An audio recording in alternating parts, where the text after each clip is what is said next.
You're listening to Wolf Spirit Radio.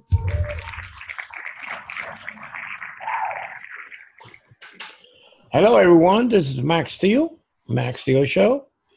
Brought to you by Max21D.com. Listener supported station. Please donate. You don't hear me? Okay. All right. Okay. You want me to start all over again? No? You want me to keep going? Just hearing some background noise. Okay. Hold on a second. Please. Okay. It's coming from my kitchen. Heavy breathing from monster.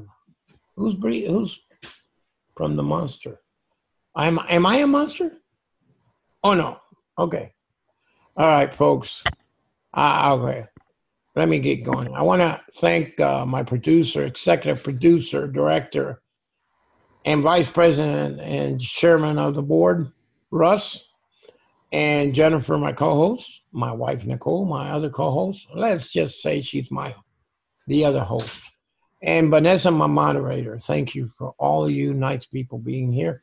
I also want to thank the chat room, the Wolf Pack, the very best of the Wolf Packs, the very good people of the Wolf Packs.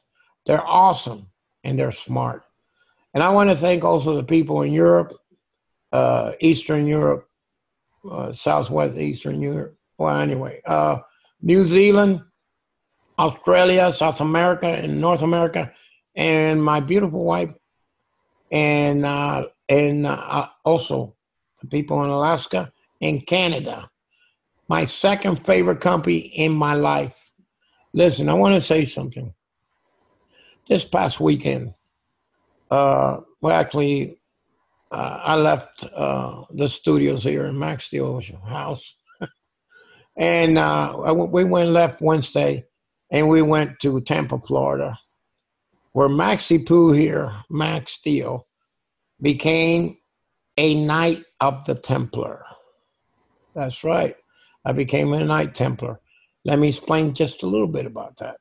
I was knighted in a very nice church, Stone Church in Tampa, Florida, on Sunday. We had to go to many classes and stuff like that to learn a little bit about everything. And it was very tiring because I had to be there for about 14 hours on Saturday. Boy, was I tired and sleepy. Anyway, it went really well because, at the ceremonies on Sunday where I got knighted, and then I got my diplomatic immunity as also an ambassador. I got all that. I'm going to show in a little bit on video here because tonight the video from this show will be on there, and I'm going to show you the Knights of the Templar that I have. The Knights of the Templar back in those days, they were not connected to the Catholic Church at all, okay? And they were not connected to the Masons at all either. They were just crusaders that went to help the good people, the Christians and all that. So they got all killed and assassinated. They assassinated them, and the responsible for that was the Catholic Church. Back in those days, the Catholic Church was really bad, like the cabal is now in these days. But we're back. We're here to stay, and nobody's going to do what they did back in those days. We're a lot smarter, and we got all kinds of stuff. Yeah, we don't fight with swords anymore. We fight with lasers. No, I'm only kidding. Okay, let's get on with the show. What's that? Fight with a pen. Yeah, or with a pencil, a long one, but it's got to made of 440 stainless steel. It has those nice sharp swords. Anyway, I want to thank everyone for being on the show. I really do. To come out here on your busy schedule and to be with us. I also want to send a big hug to my friend JP, who has been missing in action for about 4 months. And I don't worry about my friend there. I really care, and I love you, my brother. If you're listening to the show, we all love you, and we miss you very much. So once in a while, sneak into my show because I would love that, okay? Anyway, I was in a ceremony there on Saturday. Was it Saturday? No, it was a ceremony. There was 2 people that was there. Wendy, and I don't remember the other girl, but she says, you sound like a person that talks on Wolf Spirit Radio. His name is Max. He said, you know him? He said, you're talking to him. And she was so happy about that. So I did meet 2 of my fans. Anyway, I want to thank everybody on my Facebook for listening for that. I just want to say something very quickly before I bring Stefan in, because this is very important. We had today a national Wi-Fi alert on our cell phone. I find this a little bit, I'm not believing it yet, but excuse me. Okay. I got one at 2:18 p.m. My phone did the alert, and then as soon as it did it, it said confirm. So I confirmed it. I wish I hadn't done that.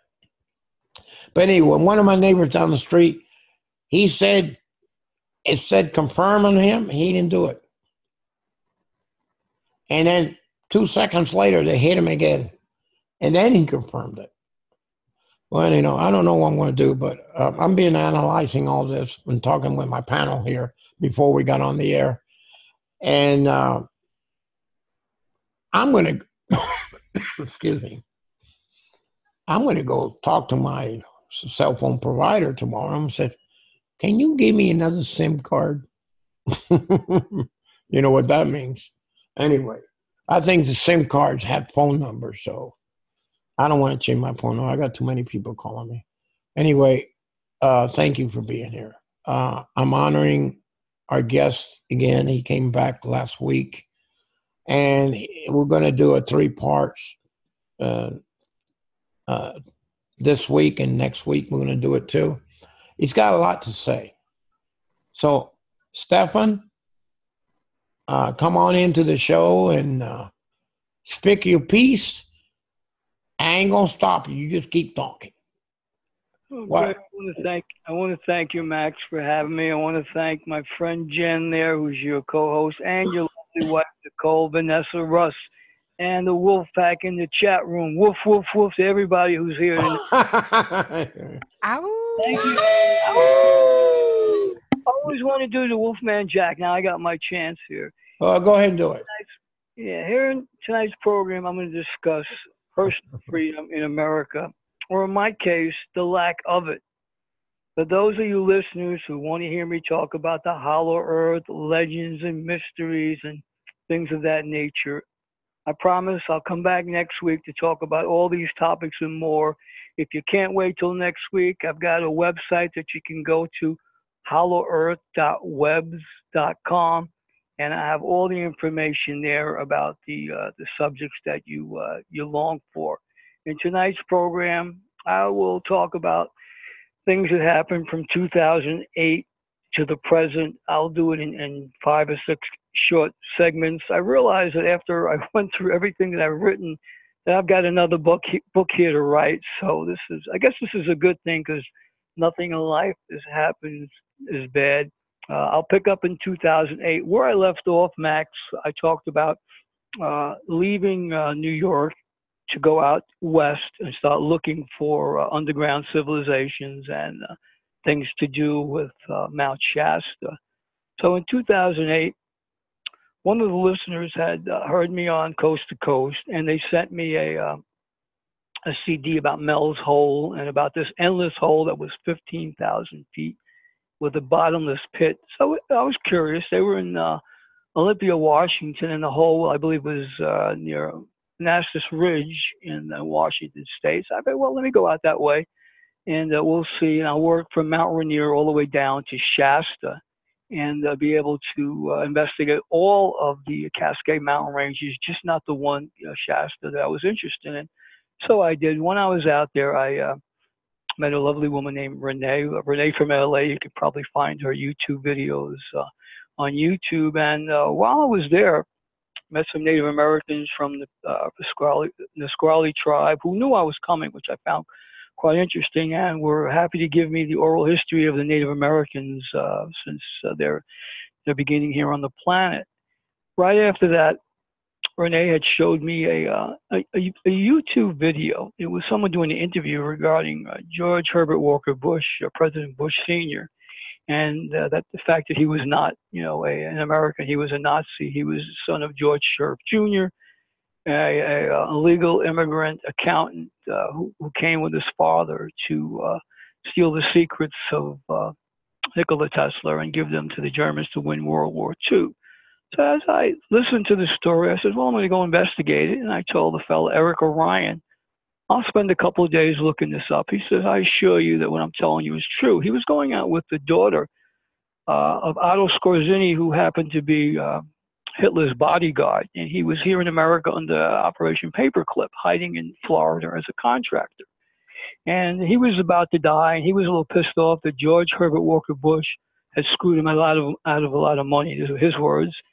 And that he wanted to get even before he crossed over. So he gave a box of photos to Eric Orion, who put him out on a website called, I guess, the Bush Nazi Connection, and he had me take a look at it. After looking at it, I said, well, let me go ahead and do what I do. I do research. I go and I researched, and found out that he was right. George Herbert Walker Bush wasn't born to Prescott Bush. No birth certificate, no records of even being on the census.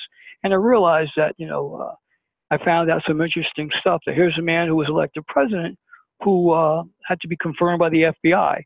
So what kind of background check could they have done on someone who was really a Nazi? But right after that, in 2008, Renee's brake lines got cut of her car. I was threatened in Olympia, Washington, told by 3-4 guys that if I stayed in town, it wouldn't be pretty. They were going to take me out. And I just told them, I said, I'm not afraid of you. And you do what you got to do. I said, we can go right now. I says, because 3 of you and me, we got even odds. And they just looked at me like I was crazy, but I was serious. If I'm going to die, you guys are going to have to start now because, bring your lunch because I'm not afraid of you. So right after that, I realized that I was a target there in Olympia, Washington. A couple days later, we were riding up to Tacoma. And we were coming past Fort Lewis, which is a military installation there in the area. And this black SUV comes alongside of us, and he rolls down the window, and he hits me with this EMF ray, almost blowing off the top of my head like the Kennedy assassination. So I reel back in my seat, and Renee says, you all right? I said, I just got hit in the head. So she pulls over to the shoulder, which is a dangerous thing to do on I-5 on the interstate. And I tried to get my composure. So she says, I'm taking you to the reservation. So quickly she drove me to the Nisqually reservation, where one of the Indian chiefs that I know, did a ceremony on me to get me back normal. But he said I just got hit there, and he was going to protect me the whole time that I was up in the Pacific Northwest. So there I knew, there's some stuff going on, but I couldn't figure out why they were targeting me. I said, I must be onto something with this George Bush, Nazi connection. And I figured it could also be the 9/11 thing. I was in the wrong place at the wrong time, like Dr. John would say. But in any event, it's not what happens to you, Max. It's how you deal with it. So there in September, I went to a Native American Drumming for Peace rally, and I met some other Native Americans who immediately saw I had protection. They said Saint Germain was behind me. Now you're familiar, and some of your listeners are probably familiar with Saint Germain.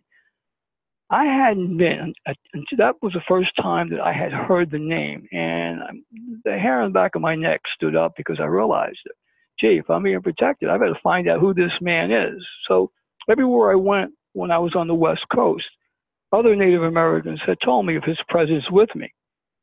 In October, I decided I wanted to stay out in the area there in the Pacific Northwest. So I had worked previously for a company by the name of Circuit City. Some of you listening might also be familiar with Circuit City. I spent 2 years as a video sales counselor in Fort Myers, Florida. And I decided, well, for the holidays, why don't I go into the store, let them know that I've had at least 2 years experience as a video counselor, and see if they could use someone for the holidays and Christmas. So I went in, met with the manager, and he liked what I had to say. He realized that I still was very familiar with the company's policies and their procedures. And he said, well, fill out an application, which I did. Not long after I fill out the application, I get a phone call back from him. He says, Stephen, can you come into the store? So I do. And he said to me, he goes, your application, we don't know what happened to it. He goes, can you fill out another one? I said, sure, I fill out another one. And then he says to me, by the way, do you have another social security number? I said, I only have one. He said, well, this one apparently isn't working. I'm not going to be able to hire you unless you could produce a valid social security. So I go in my wallet and I show him, look, this is the same number that I put on the information. So I said to the manager, I said, this is kind of odd. I spent 2 years in your organization and this, you can't process my application. He says, why don't you call the corporate office in Virginia and have them look in the corporate office records? And surely I'm there. I gave him all the dates and everything. So he says, all right. He goes, well, it's late in the day. He goes, I'll call him up in the first thing in the morning and I'll get back with you tomorrow. So the following day, I got a phone call from him. He said, I called the office there and Human Resources said, there is no record of you whatsoever working for our company. So now I look at Renee. I says, I can't believe this. I said, someone has erased my social security number and erased my record of employment. So thereafter, I says, well, let me contact the state senator from Washington State, and Debbie Stabile, I think was her name. And I says, being I'm a New Yorker, let me contact Hillary Clinton and Chuck Schumer and let them know that, something's wrong. My rights are being violated.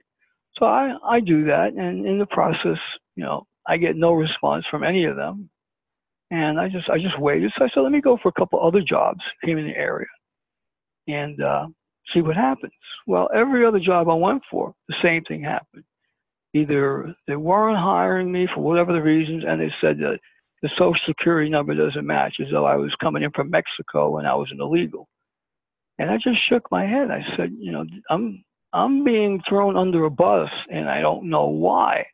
So here I am now unemployable at this point. So I said to Renee, I said, look, I says, I can't deal with any more drama than this. I'm going back to New York, and I'll figure it out when I go back to New York. So in November of 2008, I came back to New York. And around February of 2009, fast forward, I got a lucky break because now I went back to researching, and I get an email from a man named James who belonged to a Hollow Earth group that I was part of. And he sends me a photo of a mysterious rock basalt foundation that supposedly led to underground civilization on the Mount Shasta. So I'm thinking, okay, now that I know I'm unemployed, I'm not employable, I might as well go and be the researcher, be the Indiana Jones, and go looking for this stuff, because now mysteriously the time had made itself available. So which I did. So I then in April went out to Mount Shasta to be able to look for this basalt rock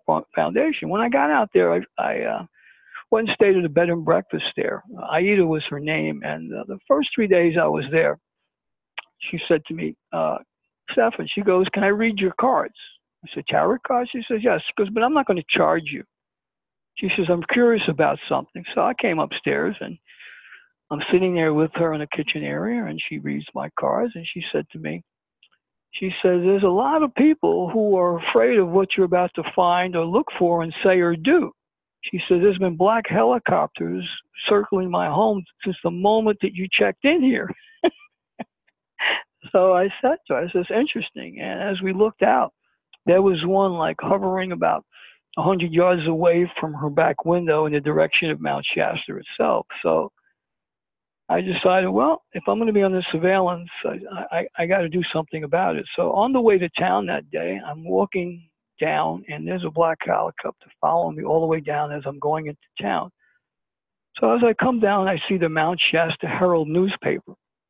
I says, I know what I'm going to do. I'm going to walk into the editor's office of the Mount Shasta Herald, introduce myself to the editor, let him know who I am, know why I'm in town. I said, this way, these helicopters, if they see me walking into the newspaper building, they have to realize that, I'm going to rat them out if need be. And so I go in, I met the editor, and I told him why I was there, about the legend and everything, which was a local legend that you could find in the Emily A. Frank book that would be in the news stands, newspapers, and also in the visitor center in town. So they all knew about this legend. And so Steve Gervais was very, very interested in what I had to say. So he got Charlie Unkelfer, one of his columnists, to write an article. And they put me in the paper, a whole page layout about, here's a guy coming from New York looking for underground civilization. And after I read the article, I said, gee, you know what?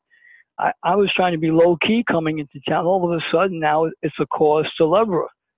So this is kind of like my entrance into Mount Shasta. Thereafter, I was lecturing at the College of the Siskiyous, and some of the people from the St. Germain Foundation had come to my lecture, and they wanted to talk to me. And the property where I was looking for this Basalt Rock Foundation happened to be the old Shasta Springs Resort, which was now owned by the secret clandestine group, the St. Germain Foundation. And they didn't want anybody on their property to see this unusual rock basalt foundation. So I assured one of the elders that the only reason I wanted to see it is because I believed I had seen it in a previous embodiment as the man of the legend. So after convincing Evan, the elder from the organization, he took me over to see this rock basalt foundation. I was with, probably some of you might be listening might be familiar with Diane Robbins, who writes about Telos. So Diane and I were together. I had done some narrations for her while I was there. So she was there. And we were taken on the grounds, and we got to see the grounds. Now, mind you, I had permission. So I even took a photo of the man, Evan, pointing to this unusual rock foundation, because I knew later on that photo might, provide me with freedom in the event that someone tried to throw me under the bus and say that I may have been trespassing on that. So after that, I had a visit a couple of weeks after that by the same St. Germain Foundation elder, and he said too many people are talking about, their property, and that people are now scaling, the property to go on there to look at this unusual basalt rock foundation, and that St. Germain was going to burn my ass. I looked at him and said, St. Germain is going to burn my ass? I said, gee, I was just up in Washington State, and I just heard that St. Germain was going to protect my ass. So which is it? Am my ass going to be protected, or is my ass going to be burned? Because I think I'm protected. So he didn't like the fact that I made a joke of it. He said, well, bad things will happen if you continue to talk about these things. So I didn't really pay too much attention more to it, but then I realized, let me go ahead to the college and sign up to do a TV program called Legend, Mystery, and More. Because I figured the best defense is to have a good offense. So I said, I'm going to go public and do a cable show every week as long as I'm here. I paid in advance for the whole season. And I said, I'll get 3 people to run my cameras, and I'm going to teach myself to be a television host, producer, and whatever in a New York Minute, which is what I did while I was there. So all this time while I'm out there, I'm looking around for things, finding some things, and noticing that I'm constantly being under surveillance. But I wasn't paranoid, but at the same point, I was very guarded and who I allowed to come near me and who wanted to approach me. I had women approaching me and as though they wanted to take one for the team. And I go, no. I see through this, and I'm not an easy mark for someone to gain my confidence. And I tell people, I only meet people through referrals.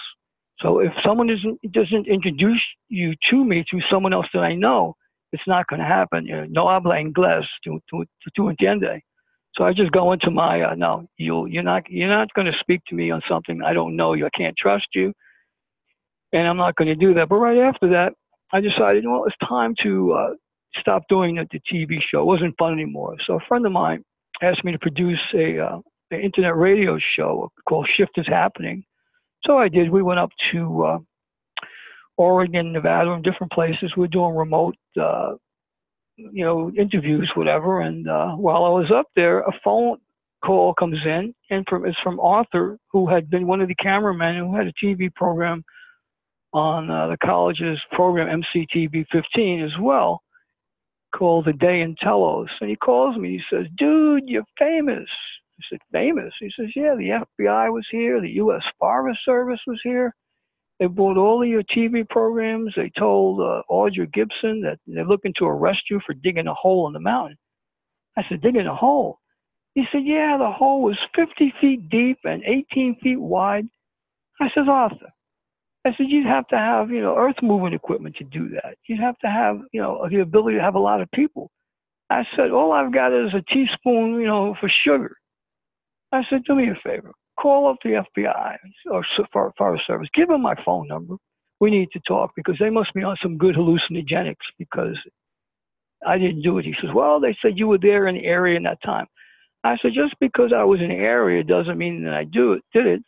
And I didn't have the motive for doing it, for digging it up. So I realized that, someone was trying to throw me under the bus about this. So after that point, I decided that I wasn't going back to Shasta for a while until I could figure out what's going on. So in December of 2009, I headed down to LA for a little while. And while I was in Marina Del Rey with Deb, the person I was producing the show for, I was poisoned and where I nearly died. And luckily, I said to her, do me a favor, get me to Chinatown. So she drives me to Chinatown, which is near Dodger Stadium there. And I go there, I'm like out of breath. I have respiratory problems, and this Chinese doctor does a thorough check on me and found out that I was having certain symptoms and prescribed certain things for me. So luckily, I got the right things. In about 3 or 4 days, I was able to get my health back, but I couldn't breathe whatsoever. So whatever they sent at me, this poison had it where I was probably going to die within a couple of days if I didn't get some sort of a remedy. So luckily I did in February of 2010, which is 2 months later. I said, I'm going back to New York. So I did.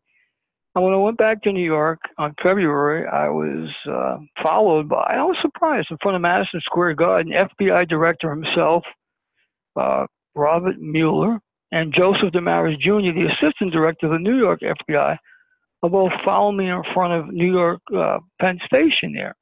So I went and took the picture of both of them. They didn't see me take the pictures. And as I walked away from Penn Station, I go, gee, I said, I must really be, way up on the list for these guys personally to put themselves out there.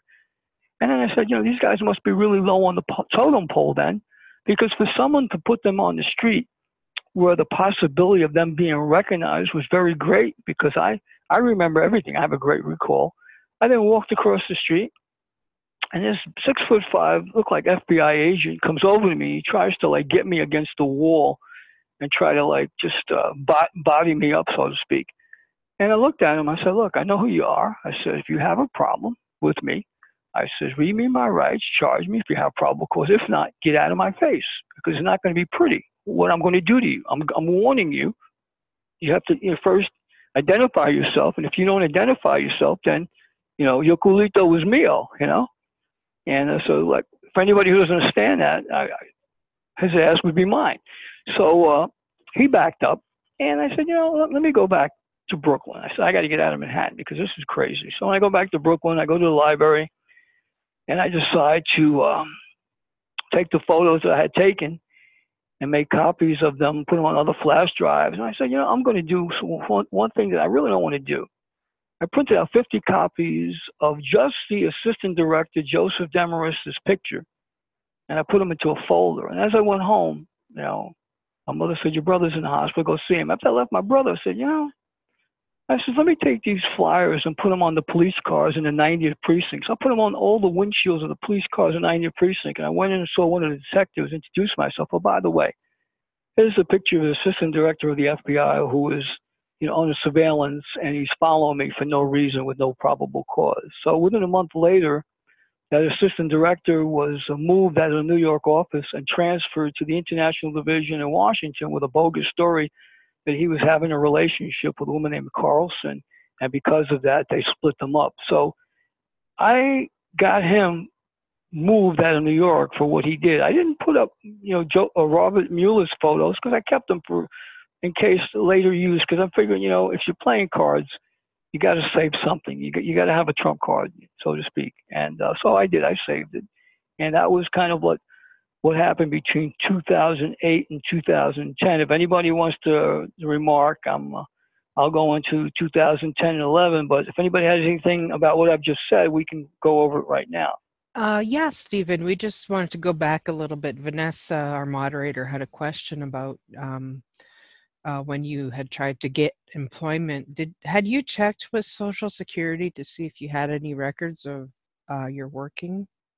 Yeah, later on I did, and it was there. Mysteriously, then it reappeared. It was all there and everything was fine.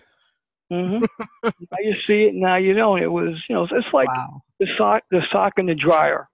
Yeah, it's been missing, and then months later you find it. So that's been my employment career, lost sock in the dryer. But yeah, I mean, mysteriously it reappeared. But I didn't take it personal because I realized that it was for a reason. It gave me the time to now research, to take care of my brother, to go out and look for things right tied to a job. Right. Excellent. Okay. So continue on. Okay, so here in part two is from 2008 to 2010. So, well, actually, I did that one. Hold on a minute. Okay, so now 2010 to 2011. Basically, this is March of 2010. This is after the FBI incidents.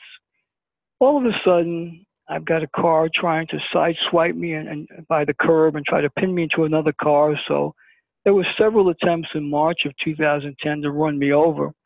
I was taking my brother one day to see his doctor, and they tried to run me over while I'm taking my brother to see his doctor. So my brother, he was getting very, very paranoid with this, and it just seemed like every night he was having a convulsion or something was going on, and like I was really like at wit's end because I knew that, I felt like I contributed to this, though I didn't really directly.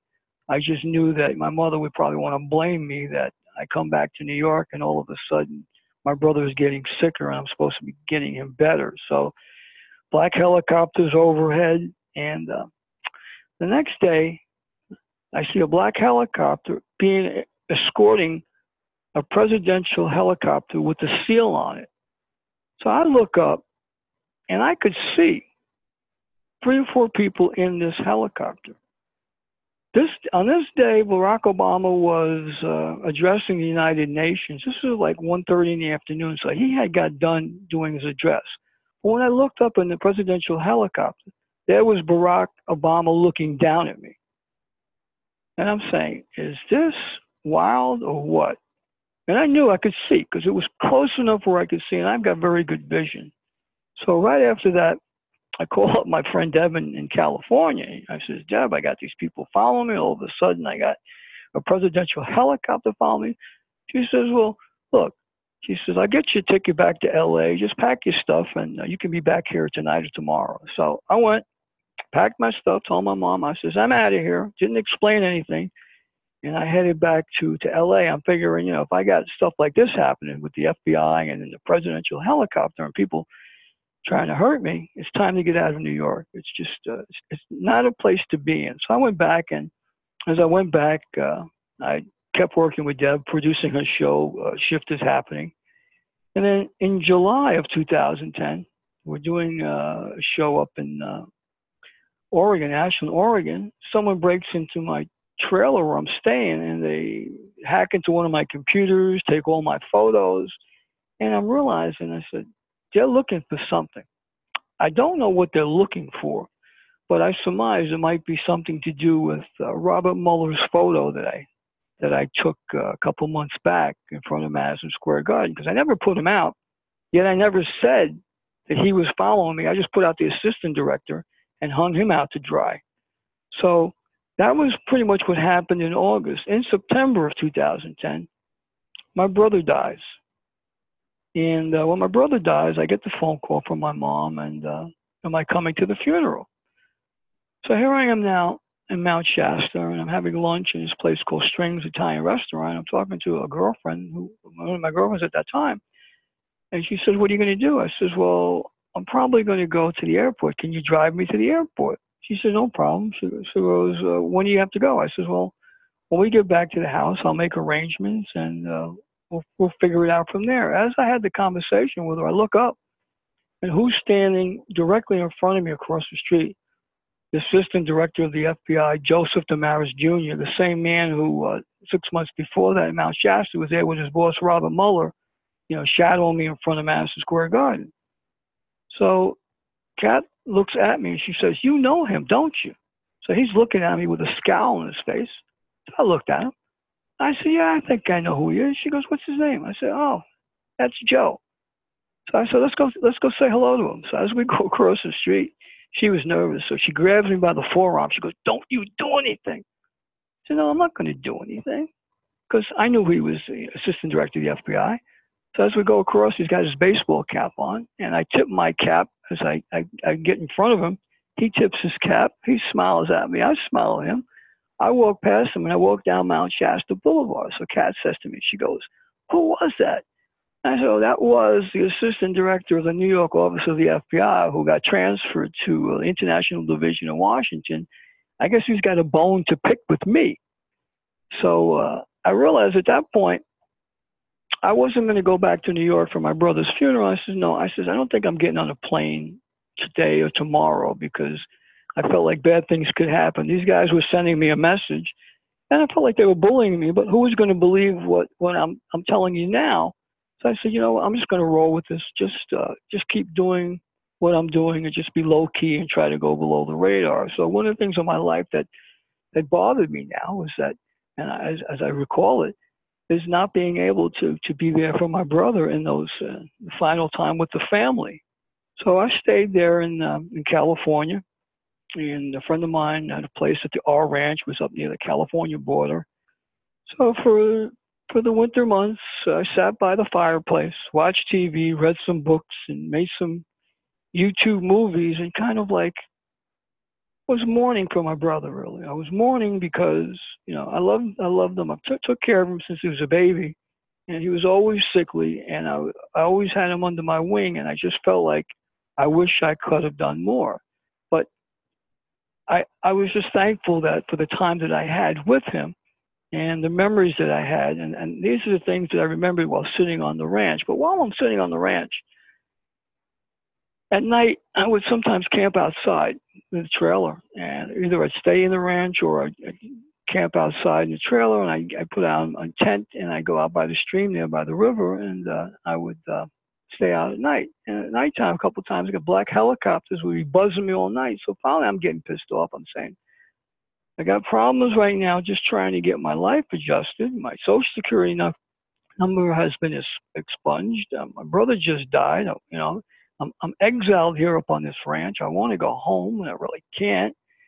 And I said, well, let me go watch some TV. I became a couch potato. And at that point, it's interesting what happens, but when I became the couch potato, they had a story on about Osama bin Laden, how he was terrorizing the world and, all different stuff, more attacks, more this.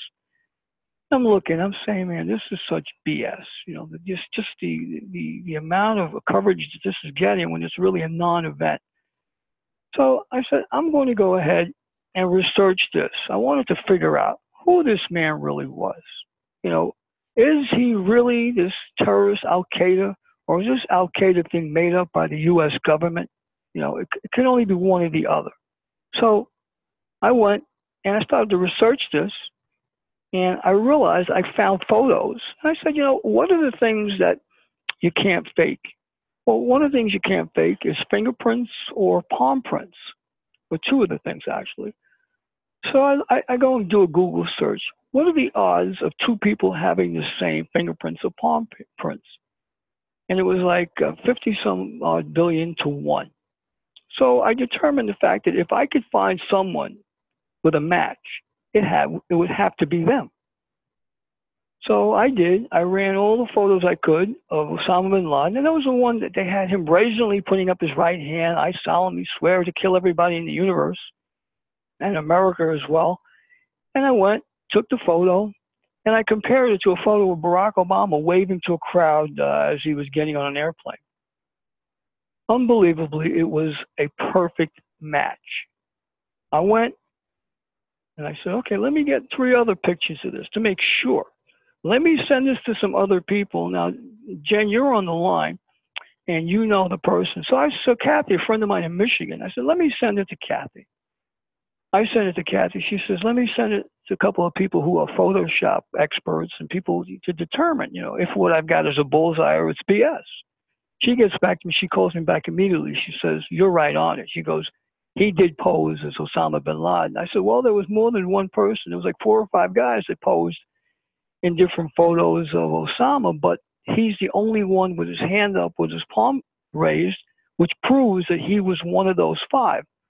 And so at that point, next thing I know, I decided to go to Michigan. And while I was in Michigan with Kathy, Jen, as you know, Kathy, I was poisoned in a Costco supermarket. Somebody had put some sort of anthrax on the handles of the shopping cart. And while I was being poisoned, the man was looking at me to see what kind of reaction that I was having. Now, I walked over with Kathy to pay at the register. As while we did, Kathy turns to the man and says, would you like to go ahead of us? The whole time he's looking at me to see my reaction. I turned like beet red like a tomato. My arms puffed up like the Incredible Hulk. And the way he was looking at me with disdain, I said to him, oh, so you're the one who did this to me. Well, he drops the cart and runs out of the Costco. And Kathy said, what's the matter? I said, you got to get me out of here. I says, I think I'm going to die. So luckily, her office was 10 minutes away from where we were in Brighton, Michigan. And she was a homeopathic doctor, but she had enough training to be able to determine what I was given. And it turned out I was given some sort of form of anthrax. And within 10 minutes of her diagnosing it, she gave me an antidote.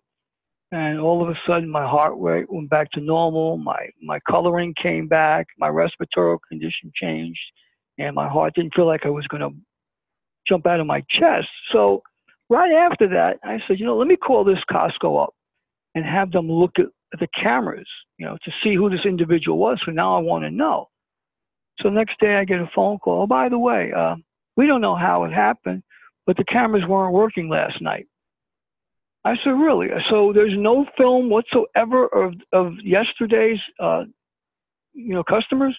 They said no. So I realized that whoever it was went to great lengths to get rid of the evidence of their guy, their assassin, whatever you want to call him, who came in to try to hurt me. So this is kind of like one of my experiences there in Michigan. So right after that, I realized that, these people really wanted to put me away. And I was told by a psychic while I was out there that George Herbert Walker Bush was responsible for my situation. And I realized that, he had a lot to lose if I was right about all the things that I had mentioned with that.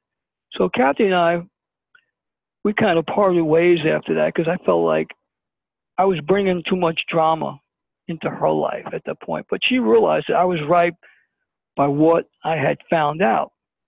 But right after that, I decided that I was going to call the FBI and tell them that I was going to be coming to Washington to collect the $25 million reward for information leading to the arrest and capture of Osama bin Laden.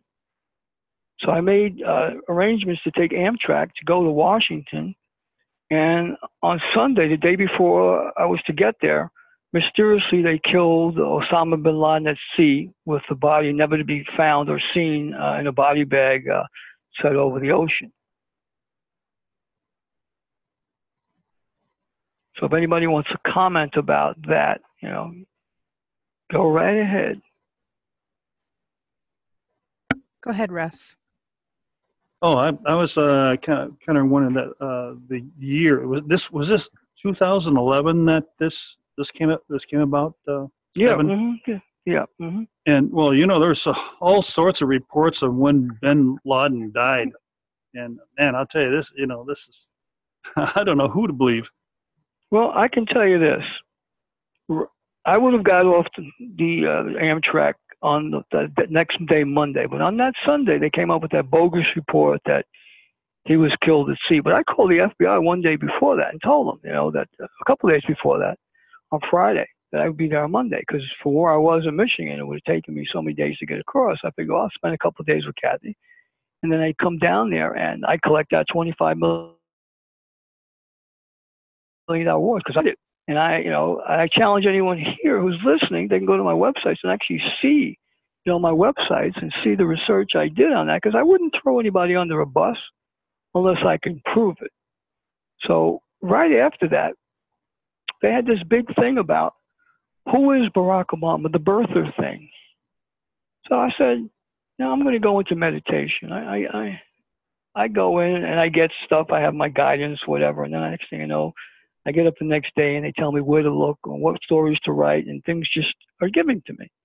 And it's been this way a long, long time. So I light a white candle and I go into meditation and I ask specifically for someone to give me, Barack Obama's true identity, the information. It took about 3 days and I got it. They told me where to go, where to look. But what I found out was that Barack Obama was the son of Bhumibol Adulyadej of Thailand. His mother was Queen Surrogate, the queen, and he was like the youngest son, the throwaway son, so to speak, because his older brother was named Vajiralongkorn, and he would inherit the throne. So Barack would never have become king of Thailand. So George Bush, who was very close to Bhumibol Adulyadej, they had to run the Crescent Drug Triangle there through Vietnam, Cambodia, and all these countries. And they had a drug ring going with the Vietnam War, and then they would funnel the drugs to Cambodia, make it back to Thailand to be processed, and then sent to Germany, where Barack's older brother, Vajiralongkorn, were there to receive the drugs, and the drugs would then be put into pharmaceuticals like Pfizer and all these other companies, which were all in Germany. So that way people who were getting drugs all of a sudden didn't realize that their drugs would be laced with morphine. But the fact that these companies would be in Germany, they couldn't be prosecuted. So this was a scam that they were running, and they needed to be able to funnel the money. So they concocted a scheme that Barack Obama would become president, and then they could, for 50 years at least, keep the money running, the drugs running, and the CIA would be able to make sure that they could keep things going. The wars in Iraq were basically to have 10,000 troops there, Israeli, Mossad, and U.S. troops, to guard the poppy fields to ensure that they could keep the drugs going. They even built a bridge in Afghanistan to Uzbekistan, and that bridge was to send all the poppy out that way into Russia and other places, so that way they can get it out without being seen. So this is all a big drug thing. Bush Sr., his nickname was Big Poppy. He was a heroin addict for a long, long time. And he went on to become president. Here's a man, like I said before, was a Nazi. He became president and would stop at nothing to be able to create a world of chaos and have his people in charge. So for the last 50 years or whatever, this man and his minions have been running the United States government unbeknownst to the rest of us. I'm one of the few people who've been able to connect all the dots. And as a result of it, I've had 20 years of people, sticking me with stuff like a piñata and trying to kill me on many different occasions. So my coming out tonight is to let people know that I'm speaking my truth tonight. So if this was my last day on the planet, I got my piece, I said what I needed to say, and people should know that the mind is like a parachute. It only works if it's open. So I ask everyone listening to have an open mind, but look me up, look all the places where I cite this information, and you'll find out that we've all been had for a long, long time. So these are things that I was going through, in the course of learning about what was really happening in America. But it all started when I was in Canada, where under a case of mistaken identity, somebody called me Muhammad. So I knew that the dots were starting to connect. But I realized that the 9/11 false flag event created the ability for the Bush administrations to go over and steal all the gold that was in building number 7 that people didn't realize that all the banks were Bank in America and all these places on Wall Street were housing their money under building number 7. Now, building number 7 was never hit by a plane, but yet that building mysteriously came down and all the gold was stolen. So this was the greatest American bank robbery ever. That was the smokescreen that was created because of 9/11. Now, thereafter, you had the rush to judgment, which everybody remembers with, they're saying Osama bin Laden had done it. They were saying that Saddam Hussein was in cahoots with him.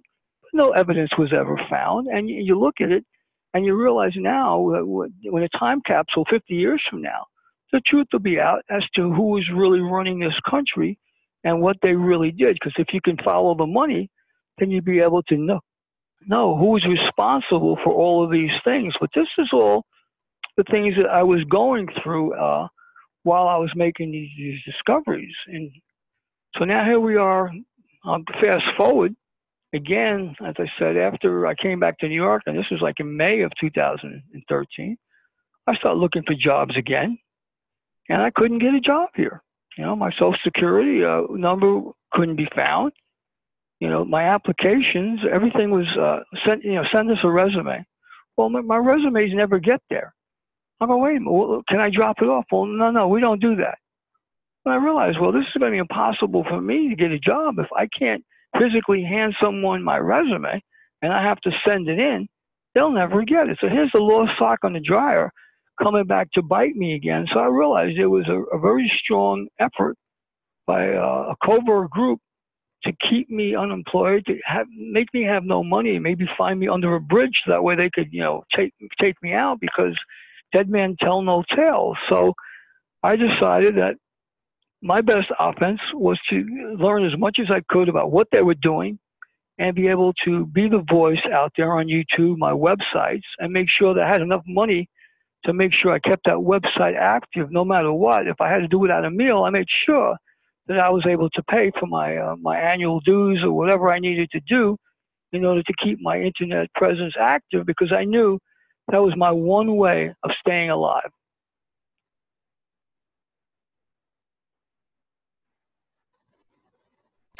Stephen, when you produce all your videos, and you've got a thousand, I think, right?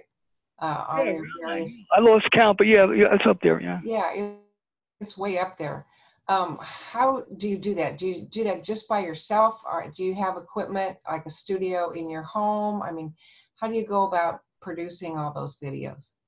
Well, I had a studio in my home, or wherever I was going. I created a makeshift studio. I always made sure I had a very good microphone and photos. I use a lot of still photography and movement, like Ken Burns effect, if I didn't or wasn't running a camcorder for video film. But I realized that it was content and narration, so I made sure that I enunciated very well and I had good topics. And I think because of that, I was able to produce quite a bit of videos, and I found things that were interesting, and I felt that if someone was going to do this to me, I was going to do my best to be able to have my sovereignty and allow these people at some point down the road to have their hands put behind their backs and have to be read their rights and not me have my rights read. So I use my wits to be able to do that. I've worked with film crews who I produced, Hollywood type movies with, and I've been a one-man band for the most part. I look at the credits of a movie and I see like 80 people in one movie. I can do the same thing by myself, just hire a couple people. I've learned that well. My training the last 20 years, as I said, I was forced to have to do what I'm doing. I worked before with Circuit City as a video counselor. So I spent a couple of years working with electronics equipment, camcorders and things of that nature. So I learned early on how to use all these things. And I was always reading. A week wouldn't go by that I wasn't reading a technical manual on something. People look at me like, why are you reading that? I said, why? This is my passion. This is what I enjoy. And from a little boy, movies had always been a big thing. I was always enjoying movies when I was a baby. My mother and father lived in Culver City, where they had me on the set when they were making movies on the set. So from an early age, it must have rubbed off on me, the cinematic side of me. So that's kind of how I got started with that. Okay, because I've seen a lot of them, a lot of your videos, and they're excellent.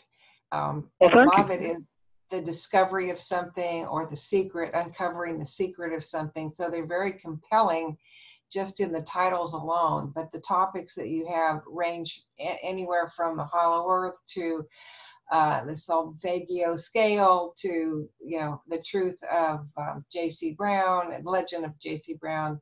You've got just a breadth and width of subjects. So I encourage anyone who's listening to take a look at Stephen's websites and his videos. He's done a lot of research, and they're very compelling. They make you think. So good job, kid. Well, I want to thank you very much. Like I said, I always found something that piqued my interest, and when I created them, Jen, it was always for my own consumption. I never asked for viewers. I didn't care about how many people were watching, but I had millions of people on different websites. And when I realized I arrived was when I got my first million on Sindoni Productions. The next thing I looked, and Alex Jones, they had a banner of him on my site when he was nobody. He had like maybe 2,000 views, and all of a sudden he's got almost 100 million. And I realized that he's been riding my coattail, you know, for 10 years or so. So I thought that was a major accomplishment. They would have people like that riding on my coattails, like the Indianapolis 500. I was the pace car. And for the last 10 years or so, I guess I've been the benchmark that people, you know, would contact me and say, well, how do you make your movies? What do you do? And I spend time talking to people or emailing people. There's a fellow who, I built a website for this fellow. I mentioned his name, Chris Baird, and he's a Hollow Earth guy. Contacted me after seeing some of my research, and I built a website for him, never meeting him. I haven't met him now. It's still almost 10 years now. And I looked at his website the other day, and I marveled at the fact that, you know, even though favors cost money, I did it for free. But then I go on the site and I see he gives me credit for different things of learning his, you know, getting his experience, his feet wet. And I realized that we're all in service. We all have to do something. But I build websites for rabbis here in New York. You know, they invite me to the temple. They go, well, your mother's Jewish. Come to the temple on a high holy day. Wear a kippah, wear a white shirt and and black pair of pants. And they hug me and say, you're like my son.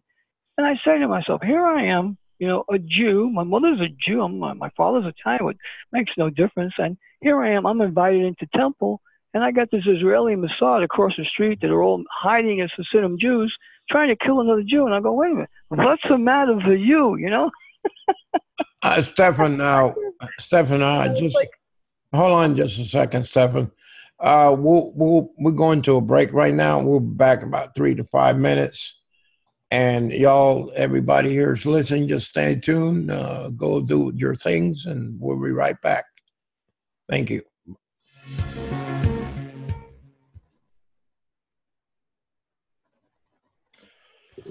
That was good. Damn, ain't got so much good information. Anybody going to talk to me now? I'll talk to you. Okay, honey. Oh my God, I was falling asleep. I know, I saw that. I'm like, Hey, if you hadn't woke me up, I would have definitely gone down. Because I'm actually recording all this. You might have to edit this now. Nah, I don't care. People know me. They know I fall asleep or I fart on the air. I mean, I haven't done that in a long time since Vanessa been watching my ass when I was being careful. I said a bad word, didn't I? Ass. Yeah, you're talking. You're still. Well, I'm gonna tell you something. Hi, everybody listening. Hey, President Donald Trump, thank you for the alert today. Yeah, thank you, Mr. Trump. You're doing a great job, sir, and I support you. Yes, and I support you, even though I'm Canadian. I support you, as my husband is American Cuban. Oh shit! and I'm Canadian, sort of American, so I definitely support you. Well, thank you, Nicole. We know what's real. Yeah, we do know. I've been slipping here a little bit. I think I'm getting old, and I'm falling asleep everywhere. Especially when I'm driving, I don't sleep. I got to be awake when you do that. I can't believe, Nicole, when I left the show last week, Mhm. I drove 15 hours straight. I know. Nicole, I didn't go out of that car to go pee. I peed in a damn bucket. What about Randy? Oh, Randy, man, I had to stop every. Randy's got a leak somewhere.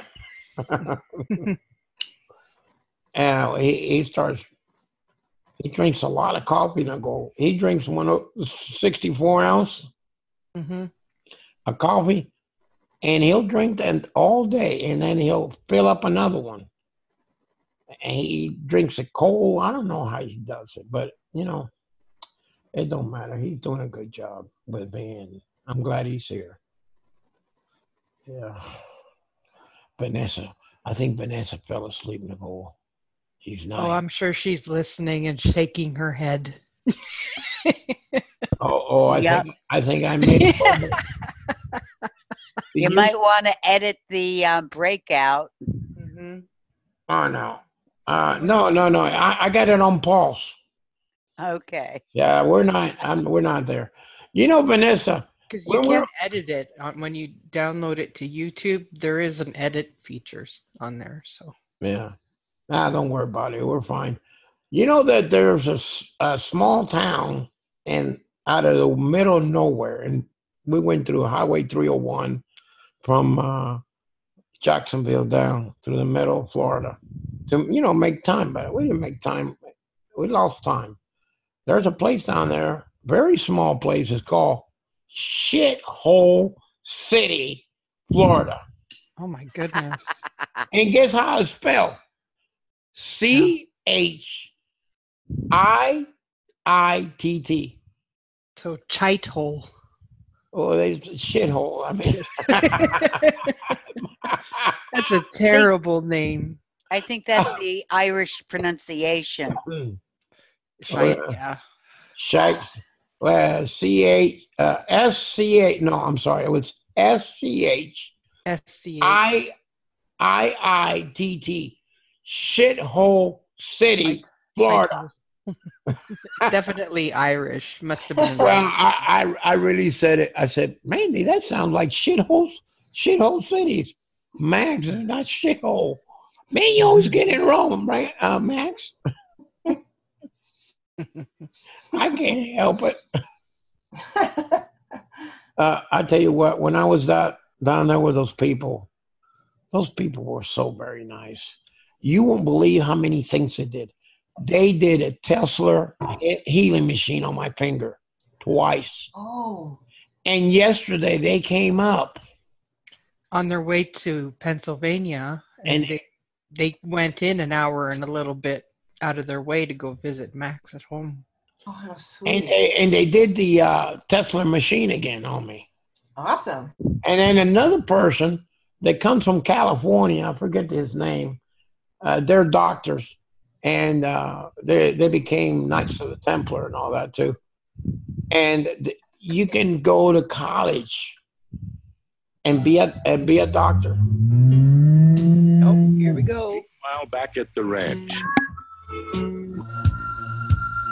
Welcome to the captain.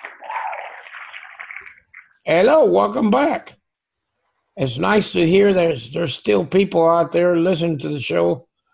I want to apologize to all of you. You know me, I like to tell the truth. Stephan, I didn't mean it, but I was falling asleep because I ate too much. And I'm still eating, okay? But Nicole said, Max, wake up, you're falling asleep. So I finally woke up, and how I kept doing, awaking? When I kept wait a minute, I got all mixed up. I kept from falling asleep. I started eating Doritos, nacho chips. And that kind of messes up my teeth, so I kind of woke me up. Listen, Stephan, you got really great news, I'm telling you. I really appreciate what you're doing, sticking out your neck out there. But you know what? You came to the right place to do it. Because Well, everything, you're right, Max. Everything happens in the right time, and I thank you for giving me the platform. But you're going to find the next bit of information I give you really interesting as well. So I'm going to give you more tidbits and gold here, and these are hills. Well, go for it. I'm going to mute myself. All right, so what happened was here I am. My mom just died. I'm back in New York. I can't find a job, and I got my suit on. I'm walking around the city, and I'm saying to myself, man, what am I going to do? So I see the Trump Towers there, and my ex had worked for Trump in Atlantic City, and I remember the good guy he was. I mean, he and Marla were driving one day to the casino. They got a flat. And unbeknownst to the Good Samaritan, he didn't know that Trump was in the limousine. So he picks the flap for the limousine driver. Donald rolls down the window and asked him where he lived, who he worked for. And within a week, Donald Trump paid off the man's mortgage of his house. So I realized, you know what? This is a good guy. So I went and created a website, Donald Trump for president in 2012, because I really believed that we needed a change. I said, I'll set a fire under the man. So I went to the Trump Towers to tell him about it. He wasn't there that day. So I gave a USB flash drive to one of his assistants, and I told him I had information he needed to see, that Barack Obama was not who he says he was. He's really born from King and Queen of the Day of Thailand. So right after that, Barack Obama was now being challenged by Donald Trump, because I had the goods. I gave him to Donald, all the stuff on the USB to challenge his claim that he was a U.S. citizen. Now, a month after this all happened, someone in Hawaii stepped up for him from the Department of Vital Statistics, a woman, and claimed that he was born in a certain hospital, yet he couldn't remember which one. His sister and him were confused as to what hospital. But a month after that, he was given a clean bill by the U.S. government. A small charter plane went up over Hawaii, and the plane crashed. And there were 7 people in the plane, but only one died. And that was a woman who vouched for Barack Obama having a legal Hawaiian birth certificate. So it was kind of interesting that happened. Also, too, the fellas who were in that raid on Osama bin Laden in Abbottabad, Pakistan, a month after they supposedly killed Osama bin Laden at sea, they got killed in a fight in Afghanistan, and their helicopters went down. And so dead men tell no tales. So they got rid of the people who could prove it was all BS. But this was some of the things that I have uncovered and discovered. So I've got 2 presidents here that I share with you that are not who they say they were. And even George Herbert Walker Bush, I had photos with him in front of Dealey Plaza moments after the shooting, but yet he claimed not to have been there. I have photos showing Lee Harvey Oswald downstairs as well, while the motorcade is making the turn right on Dealey Plaza, so he could not have been, up in the 6th floor window. So this has all, been a pack of lies perpetrated against the American people. And it's time that everybody wakes up and realizes that these congressmen, these senators, are not here for our highest good. Chuck Schumer, the one who I contacted about my Social Security being erased, whatever, he's a double agent for the Israeli government. He's got dual citizenship with Israel. How in the world can we allow politicians to be able to give secrets to other foreign nations and have a high elected post in this country?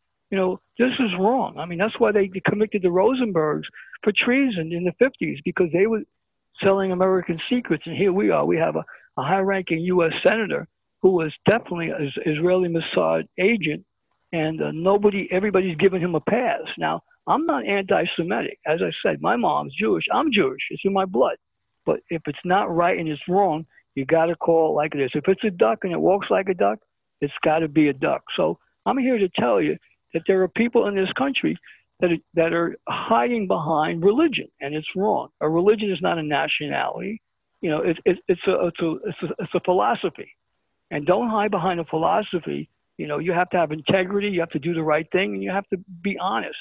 And when you have people that are not that way, they shouldn't be in U.S. government. So these are some of the things that I cry out for, is a social injustice that other people are saying, oh, well, one person can't make a difference. No, you're wrong.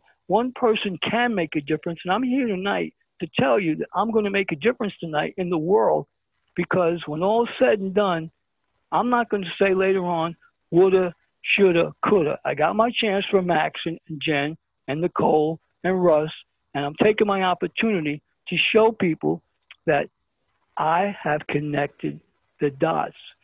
Since 2014, and we're coming up to me wrapping up what I'm talking about, but since 2014, after my mom died, I moved to an apartment nearby in Brooklyn, and across the street I become targeted by a man named Mr. Goldstein, and he's posing as an Orthodox Jew with the curls.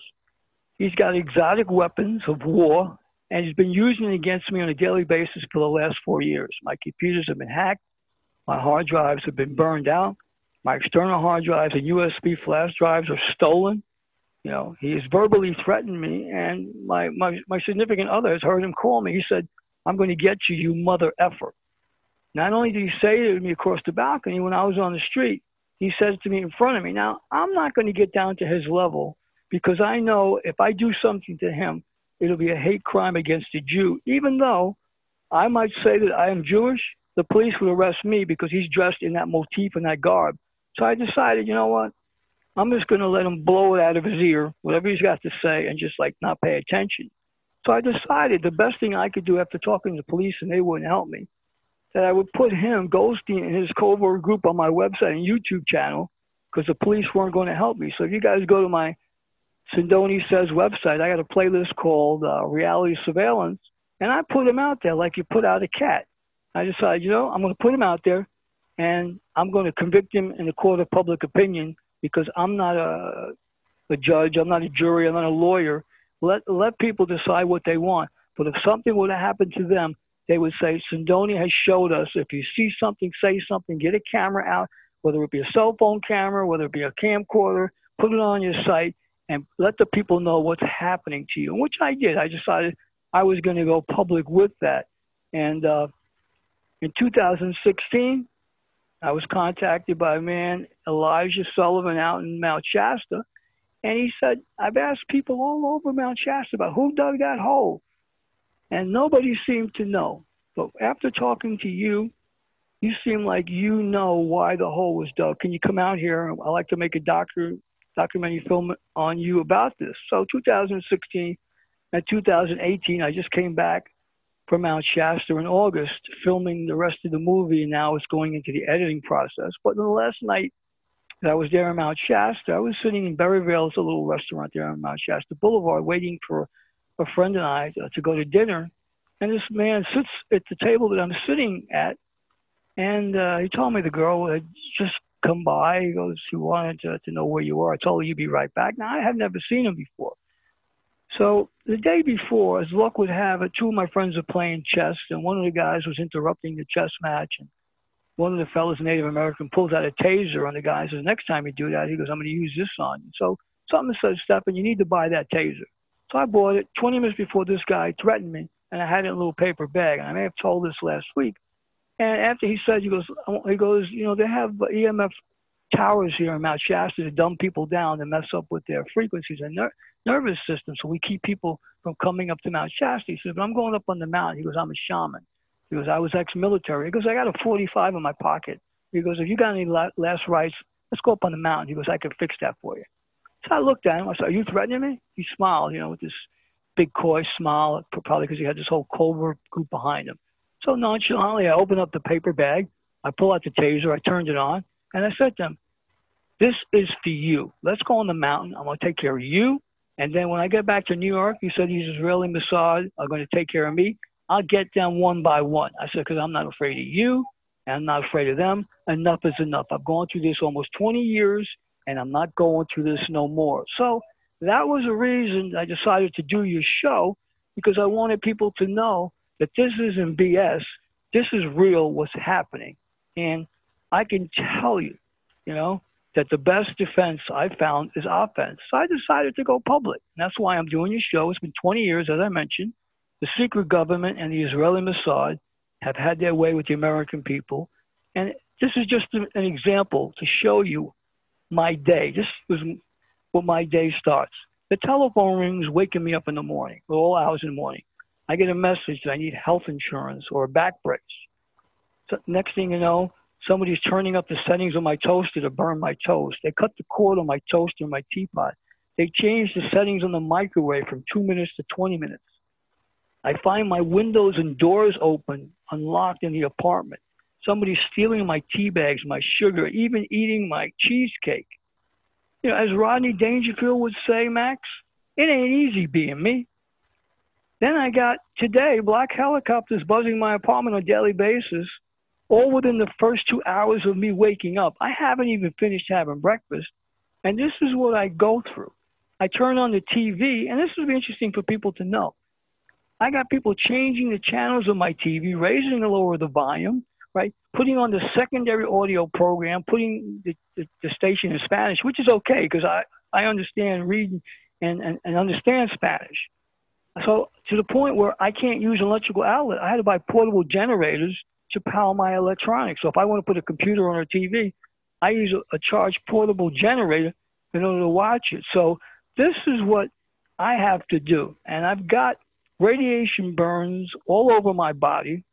And I've lost, in the last 4 years, 9 teeth where I have to have replaced.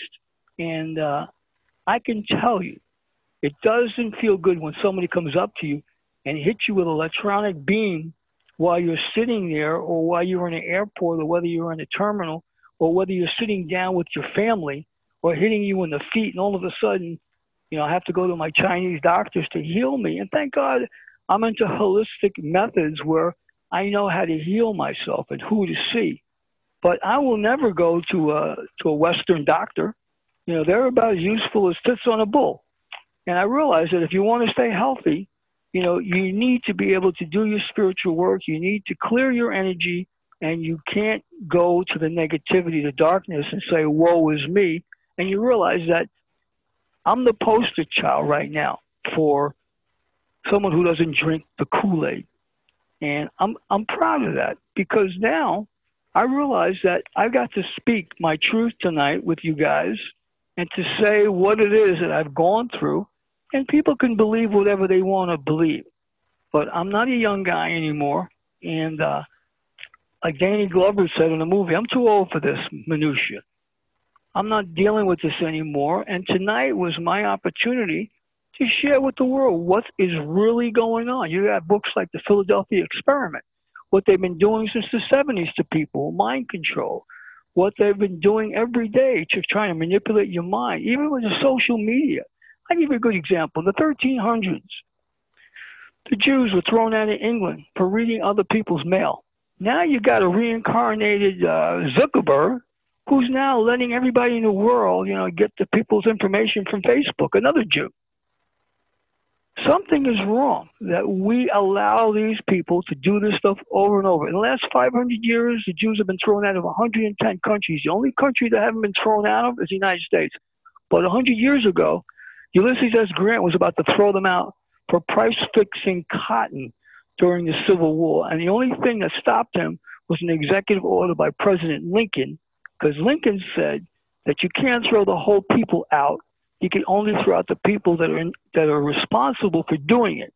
So Ulysses S. Grant order was rescinded, and after that he became president, and then he started to have to kiss butt because they were now Jews that were in elected high places within the Congress and the Senate, and they were already entrenched in our government over 100 years ago. So what I say to people, if you're going to elect someone in this government, do not allow them to have dual citizenship in any country whatsoever other than USA. And this is something, if Donald Trump is listening to me, you should make these guys accountable. No, you can't have dual citizenship with Israel and the United States, because that is a conflict of interest. You know, we want to see your attaché case before you leave the airport. We want to see your thumb drive. We want to see what you're taking out of this country, because I guarantee you, Max, they're stealing secrets as I speak. Are you sure you ain't a Q? All right, continue. You're doing great. Awesome. Oh, wait a minute. There's a question here by Jennifer. Yes, definitely. I was just wondering, it pains me to hear your suffering. They've been torturing you and Ramona for years. Have you ever considered moving and going underground and just getting away from all this? And if not, can we help you in any way, get you off the targeted list? Well, if I had diplomatic immunity, that would get me off the targeted list. I think also what would get me off the targeted list is them to realize that this Weeble's going to wobble, but he's not going to fall down. I'm not going to take it anymore. And, right now, I will not be applying for my Social Security. I don't need Medicare. They can keep it. They can stick it where the sun don't shine. I will not take $1 from this country while I have my eyes open and I can live and breathe. I will go somewhere else, probably maybe, St. Croix, which is a U.S. Virgin Island, which I was debating on doing. But even on the island, I had people follow me on the island. They were like, follow me up to one side of the island to the other, right near the ocean. But I told the one guy, I said, what's wrong what you're doing following me? He goes, you know how us niggers do. I looked at him. I said, well, this nigger, meaning you said that, is going to be thrown in the ocean next time I see you. So you better stay away from me. I said, because I'm not bothering you. And then Ramona came. She said, what happened? I said, I almost had to throw somebody to the fishes, So this is the kind of stuff that I get even off the mainland, whether I'm in California, whether I'm in Florida, whatever state I've been in, they've decided they were going to make me a target. And quite honestly, when I was going to go to Mexico, I was told at the border that bad things would happen if I went to the border. I tried to become a citizen of Canada, and they wouldn't give me refugee status. They told me that the U.S. government wants me back because I'm too big of a political figure, and they don't want me to open up my mouth to be the mouth that roared. So the fella from the immigration service, he says, I know you. He goes, I watch all your YouTube videos. Can I buy you lunch? So here it is. I made friends with a U.S. Canadian official because he goes, you're a good guy. He goes, you don't deserve this. The U.S. government has a message for you. So what's that? I said, go back to Canada. Leave Canada, go back to the United States and enjoy your life and your grandchildren or whatever. I go, that's easy for you to say, but they won't let me do that. So I don't see my grandchildren now, and I'm not going to say when I've last seen them. And I can just say that I've lost 20 years. I'm not going to get that back, Jen, Max. I'm just not going to get it back. And the only thing I can do is right now is tell my tale so for somebody else in the future who does not go through what I had to go through. Hold on a second. Yeah. I want to tell you something. What state you in? Just don't tell me the city. I'm in a state of confusion, state of New York. Okay. Listen, I got a place for you. Not here in my house, but I do have another place that you can be safe. And it's so difficult to find. It's incredible. I have a lot of friends there. They're ex-militaries. The whole community is ex-military, and you'll be very safe there. And one of those black helicopters pops their face somewhere, they're going to get a 50 caliber up their rear end. Okay?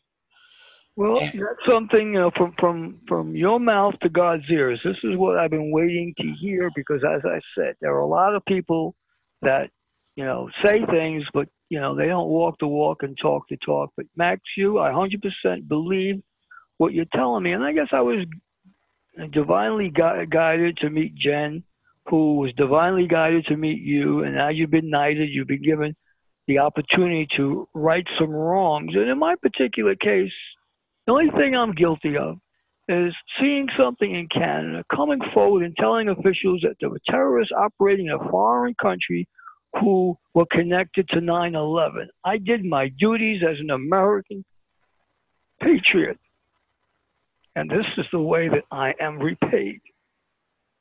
Well, we ain't going to let nothing happen to you. When you want to decide to come this way, I'm going to contact my friends in that community tomorrow because my friend that handles that area, he goes to bed kind of early. He goes to bed 8:30, so he's in bed. But I will call him tomorrow. And you sent me your cell phone. Jen, do I have his phone number? Yeah, I sent it to you. Oh, you did? Okay. As soon as I make contact, I will contact him and I will get that information to you and I will make it happen for you. As I said, I thank you very much. I've got like 3 books to write, and I just need the solitude of mind to do it. Oh, Very creative guy. I'll probably do hundreds of videos, God willing, and share with people information that they're not going to find anywhere else. I have a fountain of information for the world, and I'm not someone who just finds things and plagiarizes other people. Everything I do is me, myself, and I. The 3 of us work well together, and the Ascended Masters help me along the way. And this has all been orchestrated. This could not have been done tonight without their help. And I give credit to God and the Creator and giving me the strength to be able to make it all these years, to be able to have this night to say these things. It's almost like pop the champagne. You know, this is, for me, a cause celebre to have all the people on your network get to hear me, get to feel the energy that I am conveying and bringing across. I'm real. I have integrity. I'm honest as the day is long, and I am truthful. And I love this country, but I don't love what's happened to it. I don't like what's going on, and something has to change. And if you want something different, Max, we need to do something different. And I hope tonight I've opened up some minds, opened up some hearts, and realized that we're all connected.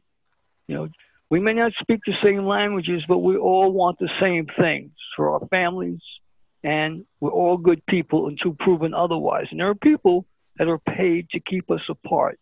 And these are the people that we have to get packing to leave.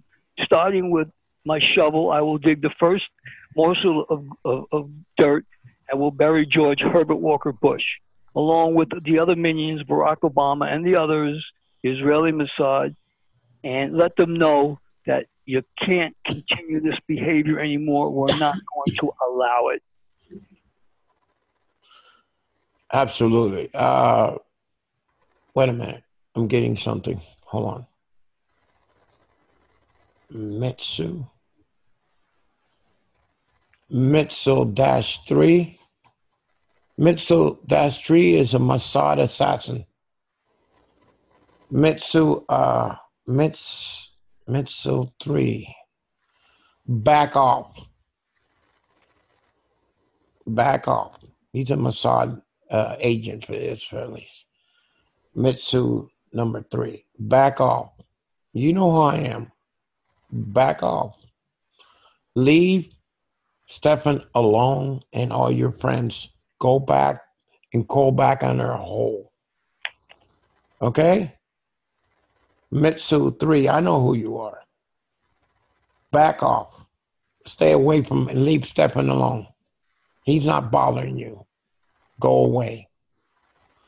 Or I'm going to have to send you Mr. Widowmaker. Code name Mr. Widowmaker after you. He knows what that means. All right, go ahead and continue, Stefan. Well, basically, you know, I wanted to cover all these years of what's happened. I pretty much vented all the things on a daily basis. How I'll give you an example. I order something online, and it gets returned. I contact the company. Oh, we don't know how it got returned. The post office. And today, I have problems with Federal Express. I call up and they go, oh, well, the driver was there at 3 o'clock, and he said no one was there to pick it up.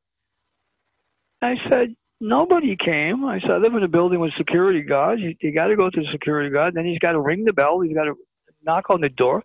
I said, this is BS. And this has happened twice. And I contacted a company in California, and they made a friend of the guy who sends me the information. What this is cubes for my security, motion detectors for my safety. So here it is, Israeli Mossad don't want me to have, you know, my cubes there so I can keep myself safe.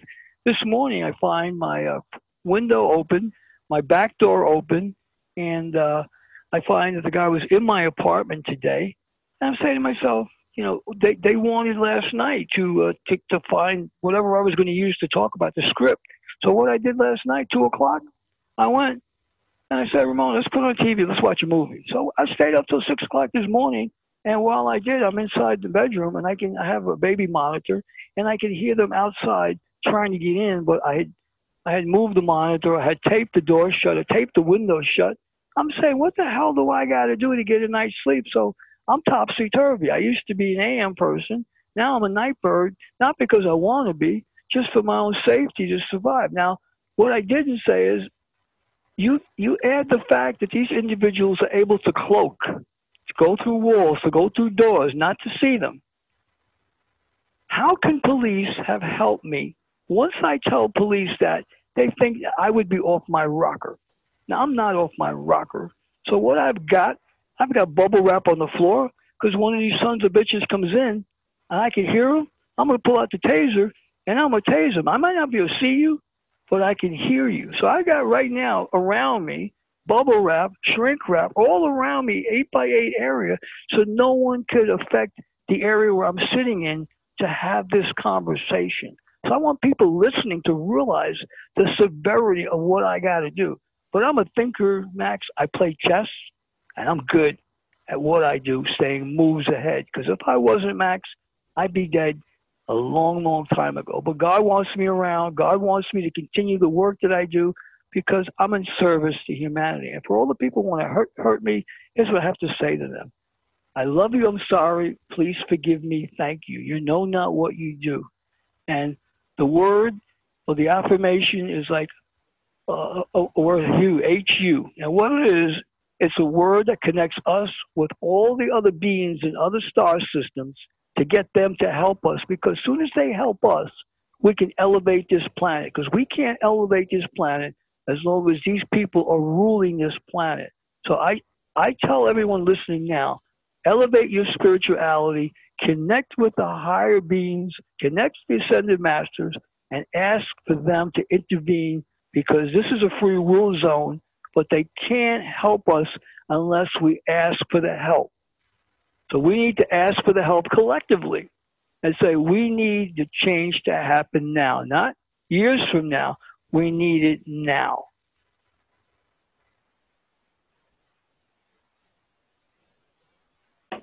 I'm just getting some information from the chat right now. I'm not sure if we're being heard on the radio. This is still being recorded, however.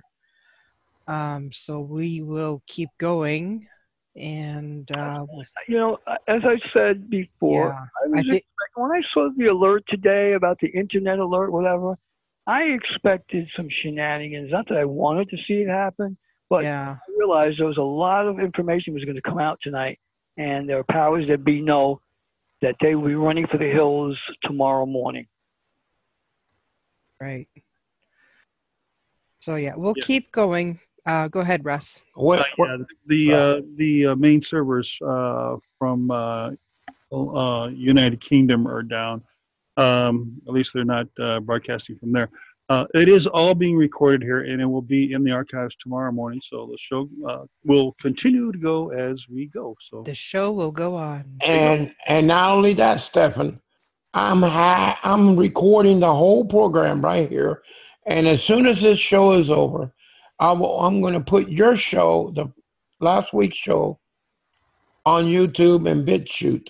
And then in BitChute, it'd be Max 21D if you go look for my shows. On YouTube, it's the same. But as soon as we get off the air, I put last week's show on YouTube, and then I'll put this one on YouTube.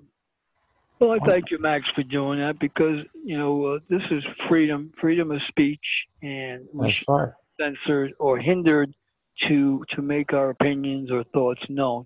I mean, people should be able to agree or disagree. I mean, you know, politicians are given a platform for them to lobby and against one another and filibuster, whatever. We should have the right to be able to express ourselves in this forum, and whoever wants to listen to it or whoever wants to contribute should be able to do that. And we all have to respect each other's opinions and what they have to say in regards to that topic or conversation. Yes, that's correct. I'm gonna call the Max Steel Show Freedom of Speech, and you have the floor, Stefan. Well, I would just say now, we've got a lot of challenges ahead of us with the internet. You've got the European Union now realizing that they want to change the laws of internet freedom. And if that happens in the U.S., which I'm going to follow next, you have the big internet companies censoring what can be seen, what can't be seen. And a lot of the people that have shows on certain networks may not be able to get their message out. So we need to realize that we have to stop this from happening. Social networks, can be a great thing, and it's a double-edged sword. So I say to everyone out there, be careful what you say because it can be used against you in a court of law. And I'm not on social media. I've never been on Facebook, Twitter, Shitter, you name it. I don't go on any of them because I realize that I'm a very vocal individual, and I don't drop names about people. I don't have anything derogatory to say about anybody. I'll just tell it like it is because I respect other people, and I want to see someone, even if it was George Herbert Walker Bush, I'd want him to live a day longer than me, just so I could see him handcuffed and in prison, and close my eyes knowing that he got what he deserved. Even him, I wouldn't want them to give him the electric chair. I wouldn't want them to give him, life in prison, just because you get a person like Nikola Tesla had all of his experiments stolen. I doubt Nikola Tesla would have invented the electric chair, but yet Thomas Edison, that's one of his claims to fame, killing people or killing an elephant to try to discredit another inventor that alternating current is not good for the people and that direct current is the way to go for the future. Well, I look at it this way. We all need free energy. Right now, I know people, Max, that can give the world free energy. And you know where they are?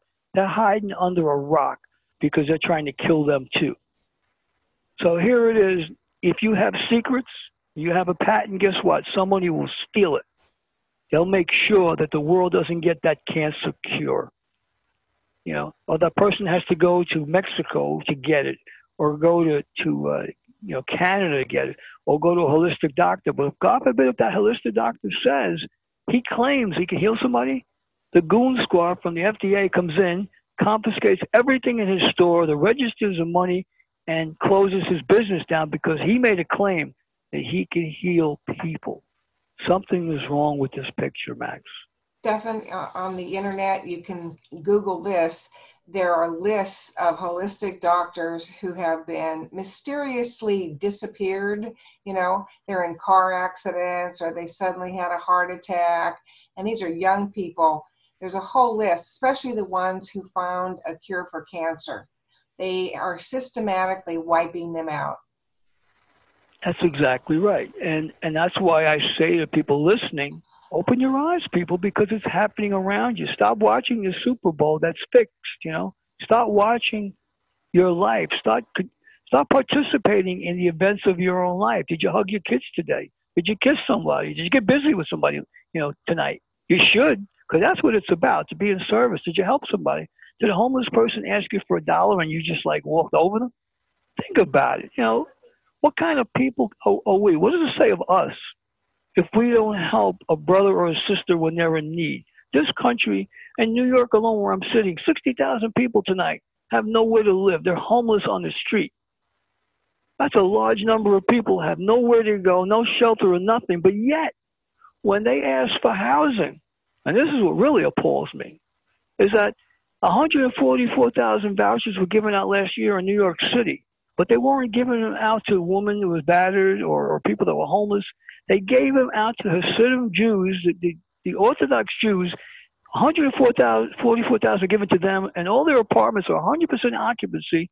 And only one day that got news coverage, and next thing you know, Chuck Schumer, the head center in New York, shut it down, and you got people running around this city who don't deserve these buildings, these apartments, this lifestyle, getting EBT cards, money for free, having the husband become a rabbi, not working, driving a $40,000 car, while these people are on the street and denied housing. That pisses me off. Yeah, I'm a Jew with a heart. I'm a Jew that's smart. I realized that, you know what? When I see people asking for $1, I give them money. You know what I get from the New York police and the Amtrak? Why are you giving that person money? Excuse me? He's only going to use it on crack. I go, really, $1? I said, you know what? You're a public servant, are you not? They say yes. I said, why don't you protect and serve rather than profile and harass? I said, this guy needs help. Why don't you take him to a place where they'll help him, like some sort of a, hospital or somewhere, rather than get mad at me because I'm giving him $1. I said, officer, I'm part of the solution, not part of the problem. So he said to me, well, come over here. And there was like a gate there to go into the Amtrak section, where it was like Amtrak property for the police. I said, no, I'm not crossing that barrier. He goes, what are you, a lawyer? I said, no, I'm a human with rights. I have a human with feelings. I said, you're not getting me to walk over in that area. I said, I can do whatever I want with my money. Is that not correct? He said, yes. I said, I have a lot of money. I don't even know what to do with my money. I said, but I'll tell you what I'm going to do today with it. I'm going to go walk from here, 34th Street to 42nd Street, and every homeless person I see, I'm going to give them $1. Is that okay? Now get out of my face. So he goes, so what's your name? I said, you haven't earned the right to know my name. I said, I'm embarrassed that I'm even having this conversation with you. I said, you don't even deserve to wear that uniform. And I walked away. And in my mind, we need to help the people who need the help. They're laying there, they're sick, they have mental problems. They need to be helped, just like the people who've got student loans who can't afford to pay them back. It's all set up like a car loan to be upside down. If we can't get you in debt, you can't have credit. That's the craziest thing. I went to buy a car one time, and because I wanted to pay the guy cash, he wouldn't accept my cash. I said, let me talk to your manager, your district manager there, your office manager. He did. I said, look, I wrote a number on a piece of paper. This is what I want to pay for the car. I'm going back to work. I said, you call me if you want to do the deal. He calls me back. He does the deal. The salesman gets pissed off because he only, didn't make the lion's share. I had no trade in, just a straight you buy the car. When I went to get the car off the lot, he cuts the valve stem on my tire because he tells me I only made $50 on your deal. I said, so because I'm not stupid and let you take me, you're going to go and do this to my car? And this is what's happening in America. You got these people stealing. The banks are in cahoots with the car dealerships. And then they say, oh, now you need to buy undercoating for that car for rust protection. Wait a minute, I don't need it. Why do I need that? Why do I need the extended service? Nothing's going to happen. Oh, because you say it's going to happen. So here we are in this country getting insurance for what we don't need, paying all this extra money to put us in fear, to put the bug in our ear. So I'm just glad that I could say right now that I'm free. No Social Security, nothing from the government, no nothing. The birds and bees are taken care of. Why not me? And let me make a comment about all that. You're absolutely right. And the problem is that people like you and Max and Nicole and me who are trying to expose things and look at the truth and get the truth out there are considered information terrorists by the powers that were, and that's the problem. They don't want information getting out. They don't want the truth getting out because it'll just undo all their systems and thievery, and they won't get away with it anymore.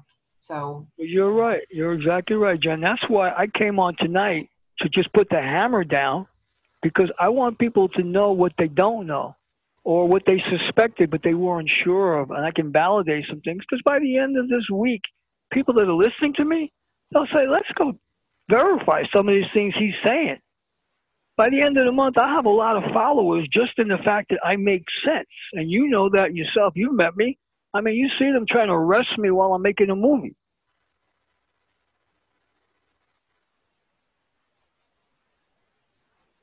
Well, because I tell the truth. that's true. So I look at this way now. If not you, Jen, if not you, Max, if not you, Nicole, if not me, then who? Who's going to do this work? Can I just suggest something? somebody just suggested something in the Wolf chat room that why don't I do these shows live on YouTube? You can do that. Mhm. Is that a problem doing that, Russ? Indirectly, that's kind of what we're doing. If we have a player that we can tell everyone to go to, actually, I posted another link here that you can go to and take off right from BuzzMac Radio.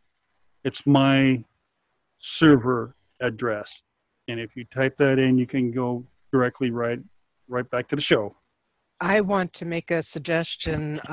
It is possible to do it on YouTube. I don't feel that it's safe to do it, though. I prefer the Zoom format because it is encrypted, and then we have control of its content in case it disappears on YouTube. That's exactly right. Besides, this show is being recorded on my Zoom apps, and when I finish here, it downloads into my hardware, my hard drive, and then I also put it in another locations in case it gets erased or something. If YouTube takes it down, I don't problem. I can put it back up again because I have copies of it. And not only that, I have BitChute, BITCHUT. They're going automatically in there. They can't erase that. Well, I think what you're doing is having it in a number of places and realizing, YouTube is almost a dinosaur now. It's not going to be the place that people go anymore.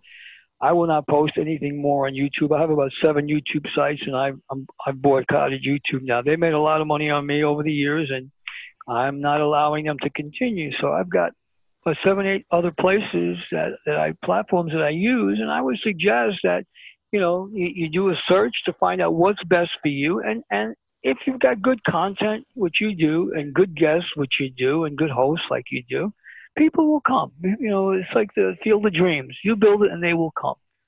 YouTube is not the place that it used to be. Once Google bought them out, it changed completely, and it changed for the worst. And in my feeling, stop allowing them to make money. Google is making money on a lot of people. Everything you say and do is being given to the NSA or Homeland Security or some other covert group, and everything is being watched, looked at very closely. So I would say take back your internet sovereignty, take back your freedom, and find a platform where everybody can meet. And I think you've got that, because that's why, they erased my social security number. Now I've erased YouTube's presence, their channel. I don't go there. Matter of fact, I've got, like I said, 7 different YouTubes. And if you ask me for the passwords, I don't even remember one of them. Because every time I turn around, somebody's hacking them. I'm saying, what do I want to go there for? What do I gain by going somewhere? If thine eye offends you, Max, pluck it out. So, I don't use YouTube. YouTube to me is poison. I've been poisoned enough times to know that if I want change, I must change. I must do something different. I don't have an ego. I tell my truth, and I wear my pants the same way. And I told my mom before she crossed over, I said, Mom, the only thing I'm guilty of is I got the same DNA as my grandfather. I put my pants on the same way. I speak my truth, and I stand up, and hold strong and hold true to who I am and what I believe, because that's what we've got. Because the money burns in the fire. If you're not a good person, you don't have good integrity, you don't have the right intention, you might as well go to hell. If there's a hell, I'm not going. Our format is good the way it is, I think, and I don't trust YouTube either. It's corrupt, and it's very controlling. And I think the way we do it now is good. Yeah. So anyone that wants to see any of my videos that I'm doing recordings now on Zoom, which is end-to-end encrypted, you can go to bitchute.com and look, and just to look for me, just put Max 21D. That's all you have to do. A D as in David, 21D. Just go there and you'll see me there. You'll see all my videos. All this I'm doing now is not. It's not just audio. I download everything, audio and video, in case something goes wrong. It's recorded and also MP3, MP4 at the same time. So we're coming very close to the end here, Stephen, and we're going to go to have part 3 next week, if you don't mind. No, I would love to do it. I think next week for me is going to be a very fun time for me because I will share the origin of Earth and other places and legends, mysteries, and things that people clamor for that they want to know more about. And this is probably going to be my last interview, unless you guys keep inviting me back, but I won't be doing with anybody else for the rest of this year. I've paid my dues. We've had a lot of feedback from the chatters, and they love hearing from you. So I hope it's not the last that we hear from you next week, and maybe we'll you know what? pop you in a couple more times. I love you all dearly, and I really do. And you have an admiration society here in New York, and I thank you for giving me the platform. And I will continue to do this as long as you guys ask me back. I mean, it won't take much for you to get a yes out of me. I'll tell you that. Good to hear. Because what I see, here's what I see. I see that the fact that, as I mentioned earlier, my best defense is to have my offense, to be able to be heard on a regular basis and possibly be a voice of reason, a voice of many voices of reason on your panel. I'm honored that I can do this because we're all like-minded, and that's what's going to happen. More like-minded people are going to band together, and that's what we're going to do. We're going to change this paradigm, this existing paradigm, make it one where we all live in fellowship. And as John Lennon say, all we got to do is give peace a chance, all we're saying. That's all we're saying, and the man would still be here, if he didn't, scare the bejesus out of people with that thought process, and as I said, I hope someday everybody will be on the same page and join us. And then, as John said, then the world could be as one because we're all connected. We've got to give the power back to the people. People talk about the 99%. That's us. That's us. Why are we thinking that one person can't make a difference? We can make a difference. I think I've made a difference tonight. And not only the people that are listening, chat room and the panel, but the world. People will be buzzing tomorrow about what I did tonight. And there's going to be a lot of people going to be backpedaling and buying luggage to get out of the country. Stephen, I want to thank you for having the courage to speak your truth tonight. It reminds me of Picasso saying, the meaning of life is to find your gift. The purpose of life is to give it away. And you have found your gift of disseminating the truth through your videos, through the book that you are currently writing, and sharing that gift with the world. So thank you so much for being on our show tonight. Well, I want to thank you. As I said, I'm happy to be here and thankful for the opportunity. I'm glad that you've given me the opportunity tonight. Stefan, do you have any contact with POTUS? With who? POTUS. The president at this time? No. Okay. I'm going to get you all the help you need, buddy. Well, I thank you very much. Because I know somebody really big. It starts with one letter. And you know what I'm talking about, right? Do you know what person I'm talking about? Yeah, I know it is. It starts with one letter. It's it's before you get to R. Well, as I said before, I thank you for the opportunity, and it's my deepest hope that everyone listening will be empowered by my story. Yeah. Well, you're welcome here anytime. If you ever want to do something you want to get off your chest, even if you're pissed off or not, you're welcome to come back anytime you want. You just say, ask, Max, can I have a show with you? You got it. Well, Max, it's funny, but you would probably love to hear my comedic side. For those of you listening, if you want to get a chuckle tonight, go to YouTube and look for It's a Crazy World. I've got 12 tracks on comedy. And I think people would enjoy hearing one of the best stand-up, sit-down comedians who doesn't perform live at any club. Okay.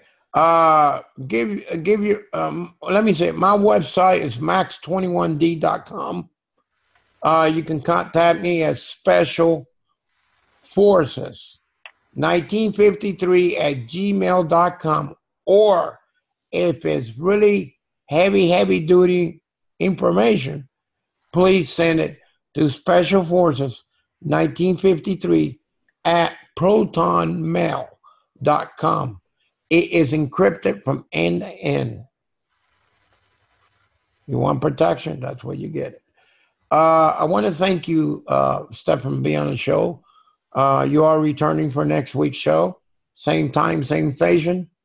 This is the Wolf Spirit Radio Freedom Network. And it's all in honor to our friend here, Stephen Sindoni. Thank you. You're very welcome. This is the Max Steel Show. We're going to end it right now. I want to thank all of you that have been listening all over the world. And my friend, Putin, Vladimir Putin, thank you for listening to the show. He was listening. I just want to say that on the end. Okay? Also want to thank Tampa Stadium Hotel in Tampa, Florida, that were so kind and so beautiful in helping me out. And I want to thank them. The Econo Lodge, where I was going to stay, they didn't have the proper accommodation, but they did help me get into this hotel next door. I want to thank them too. So everyone, we'll see you next week on the Max Steel Show with my wife, Nicole. Oh, one last thing. Hey, Nicole, you know what? What? I love you, honey. I love you too. And thank you, everyone. And thank you, everyone. And we'll see you next week with Jennifer, Nicole, myself, Vanessa, and Russ, my executive director. See you next week. I love you all. Take care.